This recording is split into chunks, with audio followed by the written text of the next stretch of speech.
নমস্কার বন্ধুরা, মেহুলি রান্নাঘরে সবাইকে স্বাগত। আজকে আমি পেঁয়াজ কালি আলু বেগুন দিয়ে শুকনো চিংড়ির চচ্চড়ি করব। প্রথমে আমি চিংড়ি নিয়েছি 50 গ্রাম মতো। এটাকে আমি একটু গরম জল বসিয়ে দিয়েছি। গরম জলটা দিয়ে আগে ধুয়ে নেব ভালো করে।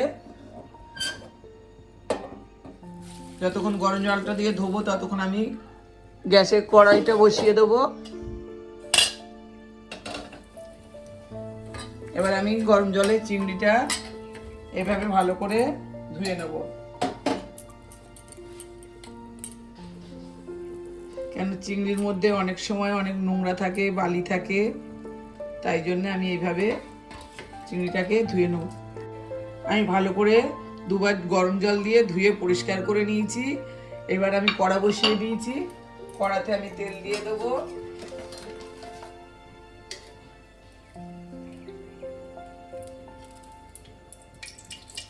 কড়াই তেল দিয়ে দিলাম আমি।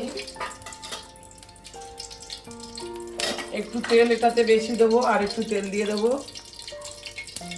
যেহেতু শুকনো চিংড়ি রান্না করব, ওর একটা আলাদা গন্ধ আছে।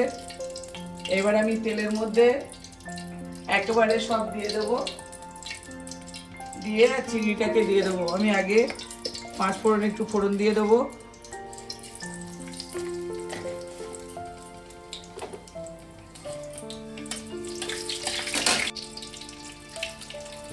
পাঁচফোড়ন দিয়ে এর মধ্যে আমি চিংড়িটা দিয়ে দেবো।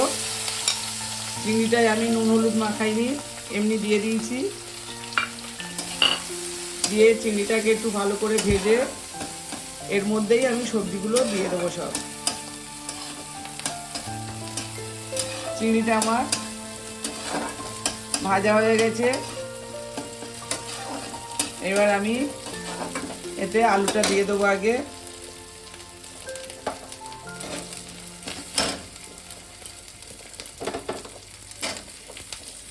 আলুটা দিয়ে একটু নেড়ে ভালো করে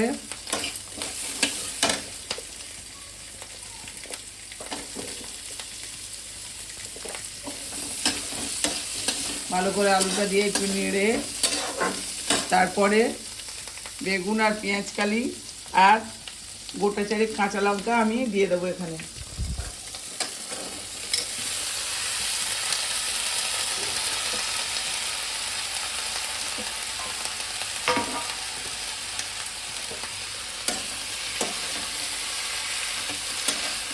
আমি এখানে 50 গ্রাম মতো শুকনো চিংড়ি নিয়েছি, আর 200 গ্রাম পেঁয়াজ কালি আছে, দুটো ছোট সাইজের আলু আছে, আর একটা বেগুন নিয়েছি।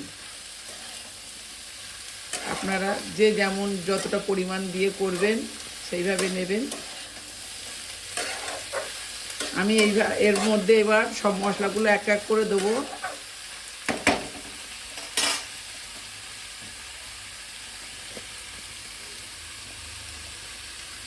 হলুদ দিয়ে দিলাম 1 চামচ,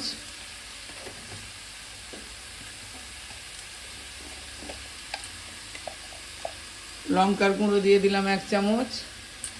1 চামচের একটু বেশি দিলাম, যেহেতু শুকনো চিংড়ি একটু ঝাল ঝাল ভালো লাগে। একটু দিয়ে দিলাম ধনিয়ার গুঁড়ো 1 চামচ, আর দিয়ে দেবো জিরের গুঁড়ো 1 চামচ,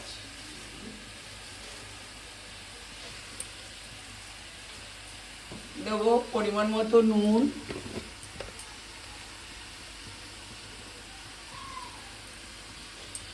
আর দেবো একটু চিনি।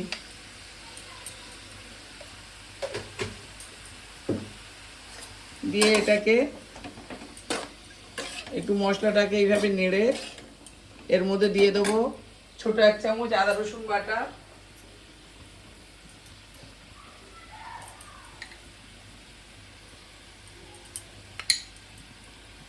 এক চামচই দিলাম। দিয়ে এইভাবে আমি এটাকে এবারে চাপা দিয়ে রেখে দেবো। গ্যাসটা কমিয়ে আমি চাপা দিয়ে রেখে দেবো মিনিট 5। মিনিট 5 পরে ঢাকনাটা খুলে আমি দেখাবো আপনাদের। দেখুন একদম জল দিতে হয়নি, মিনিট 5 এইভাবে গ্যাসটাকে কমিয়ে আমি চাপা দিয়েছিলাম। সব সবজি আমার সেদ্ধ হয়ে গেছে। এইবার আমি এইভাবে এটাকে একটু ভালো করে নেড়ে নেড়ে আর নামিয়ে নেবো। গ্যাসটাকে এবার একটু জোর দেবো, দিয়ে আমি ভালো করে একটু ভাজা ভাজা করে নেব। আমি একদম 1 ফোঁটা জল দিইনি, মশলা দিয়ে সব দিয়ে আমি একদম চাপা দিয়েছিলাম, দিয়ে গ্যাসটা কমিয়ে দিয়েছিলাম। আর এইভাবে একবার শুকনো চিংড়ি বাড়িতে করে খেয়ে দেখুন, এই শীতের সময় খুবই ভালো লাগবে। সবাই খেতে চাইবে, যারা খায় না শুকনো চিংড়ি তারাও খেতে চাইবে। আর যদি আপনাদের ভালো লাগে এই রান্নাটা, একটা লাইক কমেন্ট শেয়ার করে দেবেন। আর নতুন বন্ধুরা একটা সাবস্ক্রাইব করে পাশে থাকবেন।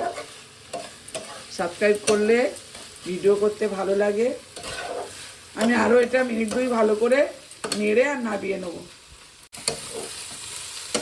মিনিট 2 আমি ভালো করে এটাকে ভাজা ভাজা করে নিয়েছি। এবার আমি গ্যাসটা অফ করে দিয়ে এটা তুলে নেব।